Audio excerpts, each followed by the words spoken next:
In today's show, two perfect Mercedes SLs. First, we take a look at a classic Pagoda top from the 60s. It's even in a period colour combination, and although it's had some work done, has an original, unrestored interior.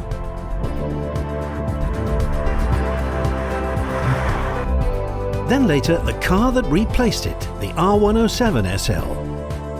After the still in production G-Wagon, this series holds the record for the second longest production run ever for a Mercedes, being built from 1971 until amazingly 1989. We take a look at a pristine example of the most powerful one built, the 500 SL.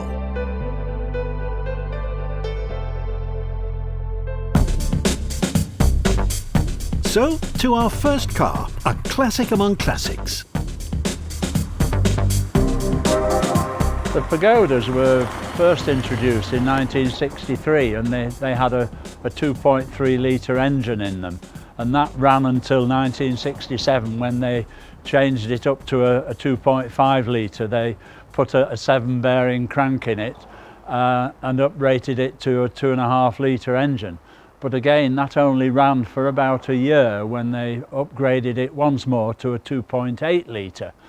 This is a 250 SL from 1967. They started virtually in January and went right through to December.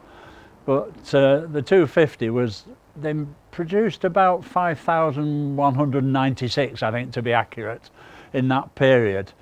But this one has got automatic gearbox, power steering, servo on the brakes. We've added a few bits and pieces to it. It put some hazard warning flashes on, which they introduced late on in the 280 series.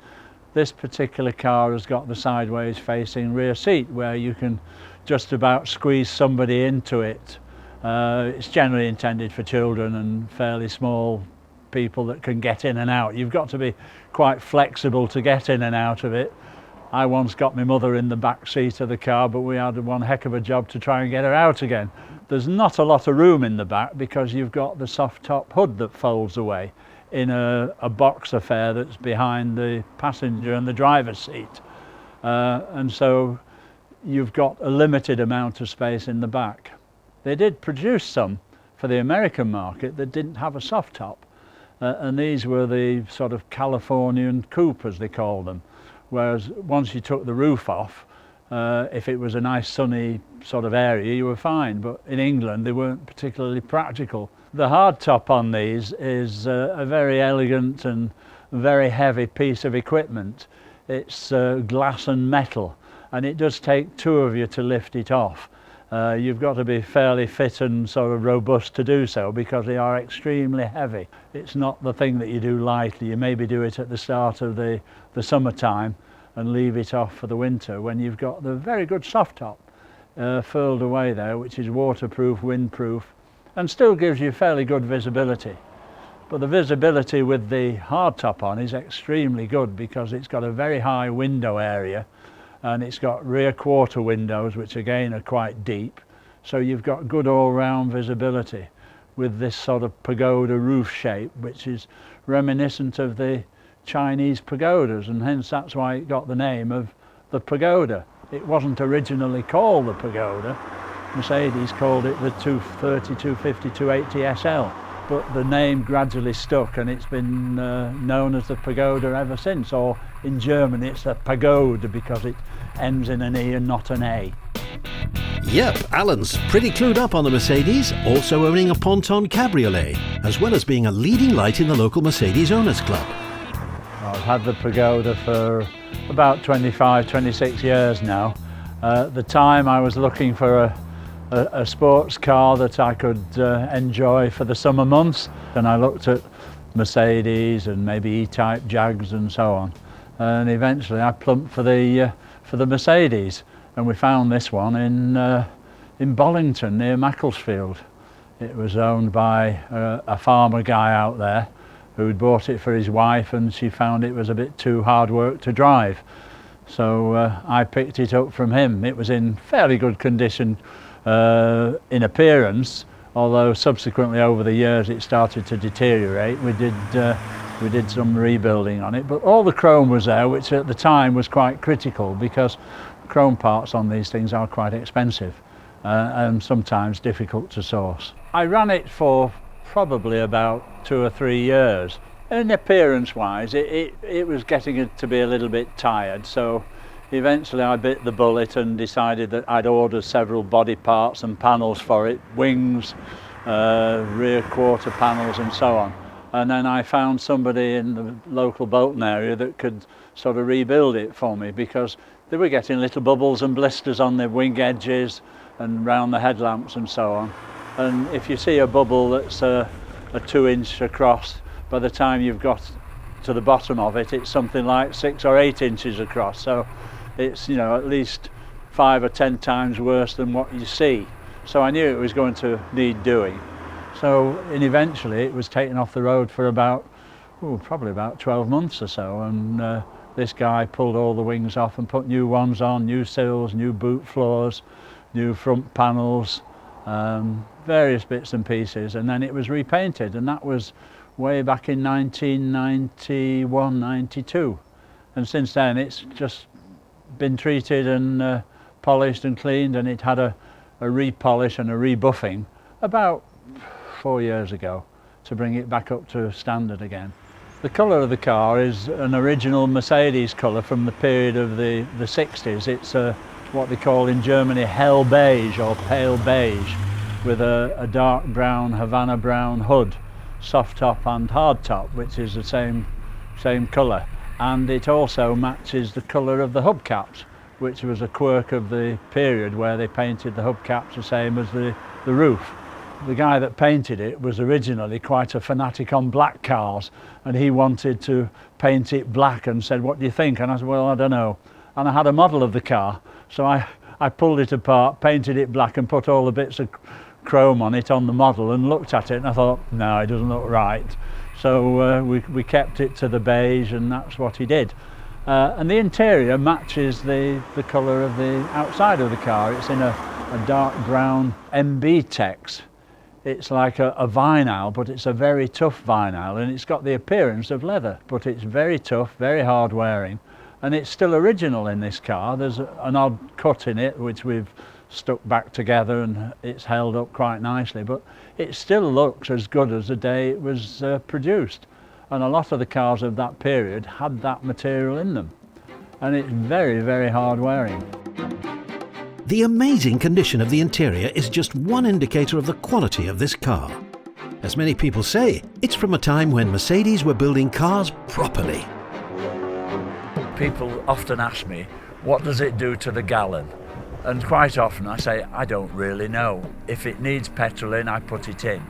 The only reason I would check what it does to the gallon if I felt it wasn't running right and it was using far too much. But in general, it does from 20 to 24 to 25 to the gallon, depending on how hard you drive it. You get a lot of pleasure from driving the car as it is, and they're meant to be used.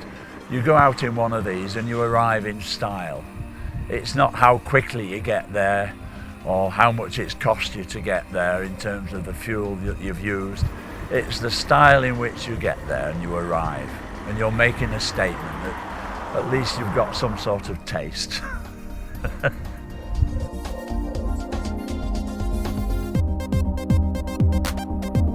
From launch until 1971, when production ceased, almost 49,000 of these beautiful cars were built, with around 20,000 of those exported to the US.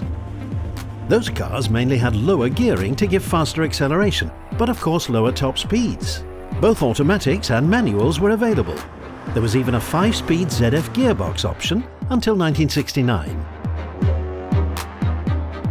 The automatic gearbox in the car is not the smooth sort of system that you expect in modern Mercedes or modern cars generally.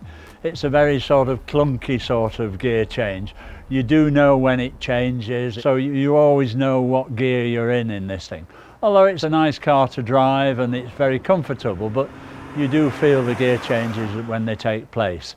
it's a very nice driving experience, and it does waft along quite nicely really. I've had the car for 26 years now, so in that period we've had a few breakdowns and a few hairy moments. I suppose the one that springs to mind most recently is we took it to the restoration garage in Manchester, and Janet drove it down there, and we got there and parked in his yard, and she says, oh, the brakes don't seem right somehow. She says, you know, it doesn't have that go about it. And so we were talking about it with Chris in the yard, and suddenly we find there's flames lapping up round the rear wheel arch, and they were quite sort of serious really. So we said to one of the lads in the yard, go and get the hose pipe. Well, he's gone 10 minutes looking for this hose pipe, and by that time we'd found the dog's bowl of water and chucked that over it, and it put it out, and it transpired that the flexible brake hoses at the back end had disintegrated internally, and it wouldn't allow the pressure to release on the rear discs. So it had just got hotter and hotter until it started burning all the underseal and the bits of oil and stuff that was around the back end. So needless to say, we changed the brake hoses on that immediately, and it's been fine ever since. Most of the maintenance is fairly straightforward on these cars. What you don't fiddle with yourself is the fuel injection system, because again that's one of the attributes of these cars. They all had a fuel injection system on them from Bosch, which was a mechanical setup, and it's very critical how they are sort of adjusted, and so you don't tend to do those yourself. But general things like maintenance plugs, points, the general setup of the car, the grease points on the front suspension, the back end, they're all sort of get-atable. You can recognise the components when you open the bonnet, and if you've got a smattering of mechanical know-how, you can do a lot of these things yourself. The grease points on these cars, there's probably 20 odd of them at the front end, and you've got to do them fairly regularly, every 3,000 miles or so, to keep them up to scratch, otherwise they do tend to seize up. But general maintenance is not that difficult to achieve. If you're looking for spare parts for these cars, the first place you'd look would be Mercedes themselves, because they do keep a fairly good stock of these things. Not necessarily in England, but certainly in Germany they are available. But there is a great aftermarket supply situation from, again, suppliers in this country and in Germany, where they've remanufactured pieces and they have stocks of them, and so generally you can find all these replacement parts, brake parts, electrical parts, all sorts of things that you might need, suspension bits, bushes, shock absorbers, they're all available. Some are a little bit expensive, but the majority of running gear bits are not too bad at all. I think owning a classic car, and especially the Mercedes, gives you a great deal of inner satisfaction and pleasure. It's a great therapy really. If you've got nothing better to do than go in the garage and polish some little component up that's looking a bit the worse for wear, it gives you a great deal of inner pleasure to do that, and you enjoy doing it, and it gives you a reason to fiddle about with these cars and get it up to a standard, because people appreciate it when you go out in them. You can talk to them about it. It gives you a hobby that you can get involved in all the year round. In the summertime you're at the shows, in the winter time you're sorting out all the bits and pieces and the niggles that you've got, and there's always something to do on these cars. You're never sort of stuck for anything. You've never finished. You know, you might think you have, but you've won a competition or a concourse event, but there's always something that somebody will pick out and will point a finger at some blemish or other on it, and you think, right, I'll do that next time and get that sorted. There's always something to do, and you enjoy doing it.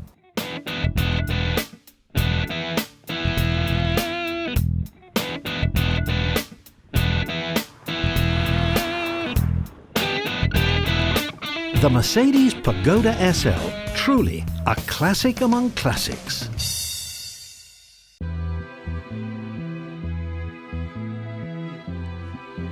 So, to continue the SL story. The Pagoda was retired in 1971 to make way for the new SL, bigger, more powerful and more advanced in every way, with a wide choice of engines too.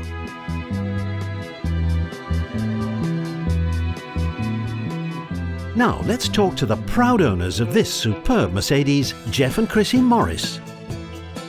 This car is a Mercedes 500 SL. Mercedes designation is an R107. The R stands for Roadster.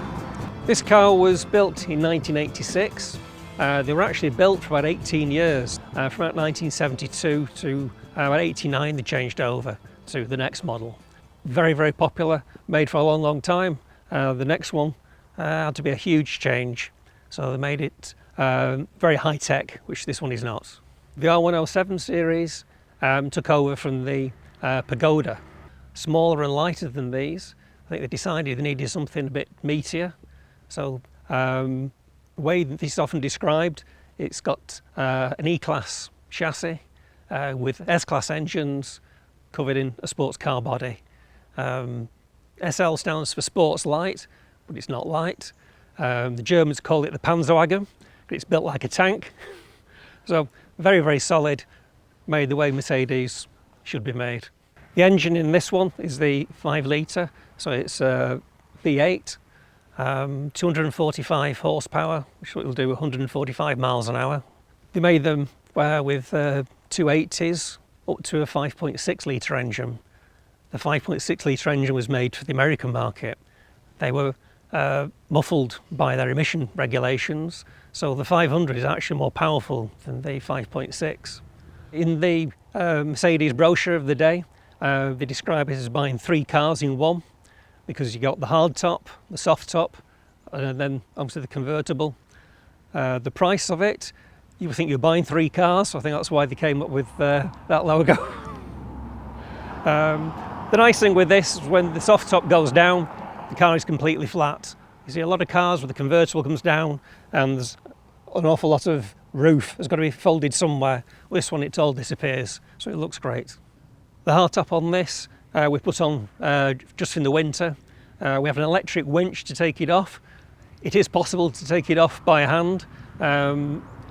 Mercedes recommend that you take it into your dealers and it's stored at the dealers, but then they would do, wouldn't they? But with electric winch we can take it off with the 2 of us quite easily. But it takes some handling because it's quite hard to you leaning out. It hasn't got the weight here, so it's quite difficult. Yes, the interior of the car is extremely spacious. It doesn't always look like that from the outside, but once you're in, it's extremely spacious and extremely comfortable. We particularly like the blue leather seats, which we've had renovated and recoloured. But everything else is original. The dashboard, the lovely walnut dash, and all the instruments are, the steering wheel is the original. So as much as possible, the whole interior is as original.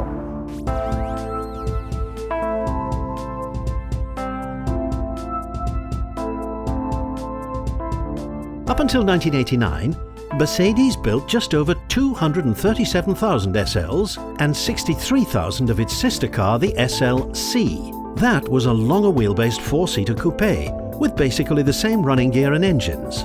Most of the larger engine cars went to the States. Few 500s made it to the UK, and even fewer have the low mileage and provenance that Jeff and Chrissy's has. And as Jeff says, these were substantial cars with dry weights all around the 1,500 kilogram mark. That's well over 3,000 pounds. So what brought on the classic car fascination, Chrissy? Well, I think it's something I've always loved, cars, and I think it's obviously Jeff's influence has rubbed off on me as well. But I was coming home from work one day and one of these passed me. It was an absolutely beautiful burnt orange type of colour, and when I got home, strangely enough, Jeff was already researching TVs on the computer, but had up on the computer one of these that he was interested in as well. So that's how we came to start looking for these. We came across this one, really, this was the only one we went to look at. We'd seen a few on the internet and we'd had some advice, but this was the only one we actually went to have a look at, and it was a place in Redditch. And I had the test drive, and because Jeff squashed in the back while the owner took us out in the car. It was completely love at first sight. We absolutely had to have it, and we whilst we were trying to do the haggling bit, we were trying not to smile quite so much because it was just so beautiful and just exactly what both of us wanted. Picked it up on Valentine's Day, so we bought it in Chrissy's name. People think it's very romantic. Happened to be a convenient day to collect it, but it makes a good story. I tell everybody it was bought for Valentine's Day, of course. It wasn't a surprise because we had been planning it for some time, although Jeff likes to tell me that he did buy it for me on Valentine's Day. It looked pretty well like this when we bought it. However, the first winter, it got left outside because of the snow, and that was the night we had about 8 inches of snow. So the car, we couldn't see it in the morning, it was just covered in snow. So then we got a little bit of rust, different panels, so we have had to have it resprayed. So it took a bit of work for that. The big thing to watch out for on these is just under the air vent here, they can go rusty. So you do need to take the vents off. This one had been pot riveted on to stop you from doing that, which is a bit of a giveaway. Fortunately, this one only had surface rust underneath, so that was fine. Friend bought one. The guy in the body shop who knew about this put his hand down and grabbed the driver by his knees.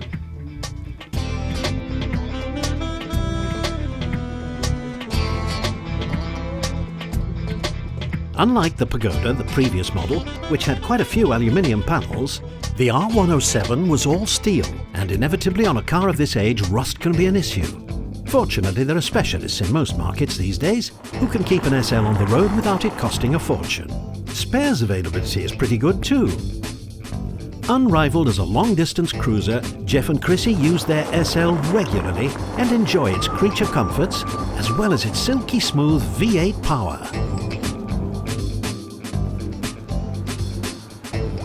The car's really nice to drive.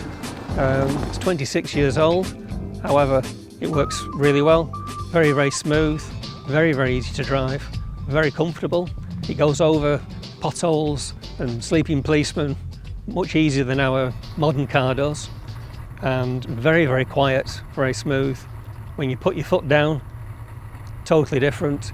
It growls, beautiful V8 sound, and it goes like the clappers.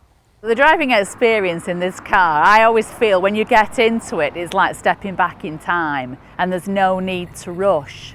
It's that kind of really laid back sort of driving. However, when you want to put your foot down, it really can go, and it can go extremely quickly from the minute you put your foot down. So I like doing both types of driving. The first SL to be launched was the V8 350. This was joined later by the 6-cylinder 280 and then the V8 450. Refreshes over time saw these engines uprated to culminate with a lineup consisting of 300, 420, 500 and 560, the last being for the USA only. Well, when we're out on the road, it attracts a lot of attention. People always stop and point. If they get a chance, they come up and tell you that the neighbour had one, their uncle had one. It was a car they always wanted when they were younger. It seems very, very popular with a lot of people for a lot of different reasons. They want the photos taken with it or take photos of it.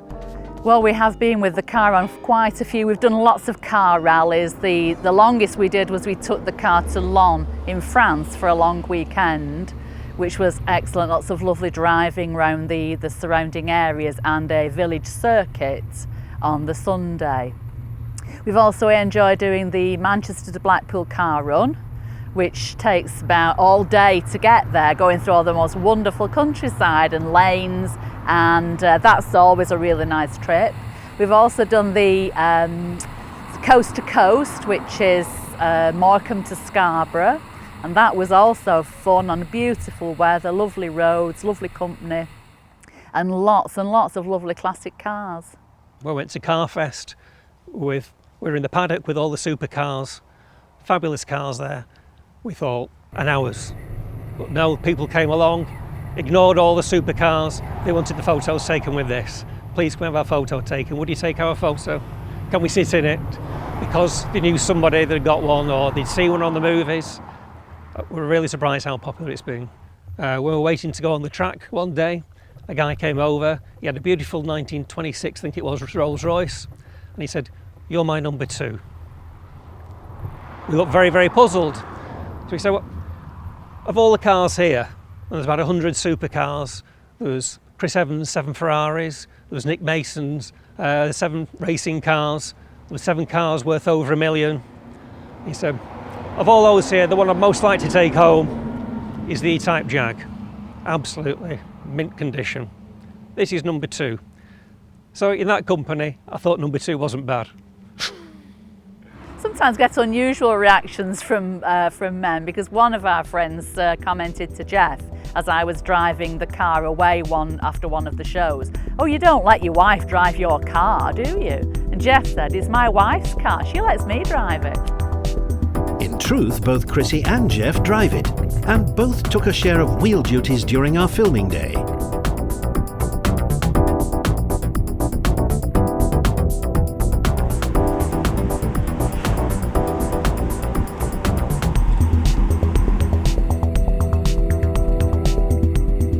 This immaculate 500 SL definitely turns heads wherever it goes. So what's the deal then, Jeff? Would you recommend an SL as a good classic car proposition? Yeah, I'd recommend this car to anybody who fancies, a classic car. They're not silly money to buy. Very, very solid. This was bought to replace an A-Class as an everyday car. And this is, if I need to go out to B&Q, the shops, this is what I go in. I do park it out of the way from the front door, but this is used for all sorts of things. It's been over to France, it'll be going over to Germany. So we do expect it to run and be reliable, and so far it has been. All the parts you can still get from the dealers. It's not very difficult. Anything out of the ordinary, they'll get it from Germany. Don't get that from many manufacturers. So very well supported. And there's also the Mercedes-Benz Club, which is supported by Mercedes-Benz Germany, and they really look after us. We've got lots of information from there. If any information you want on the car, you go on the forum, and there's always an expert who'll come back and help you out.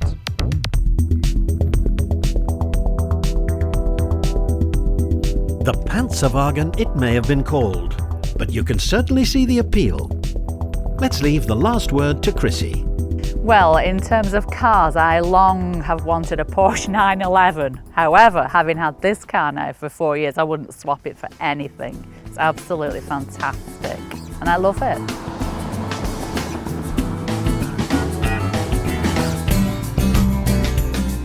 The Mercedes SL class. Who knows? One day it may be as rare as its predecessor, the Pagoda.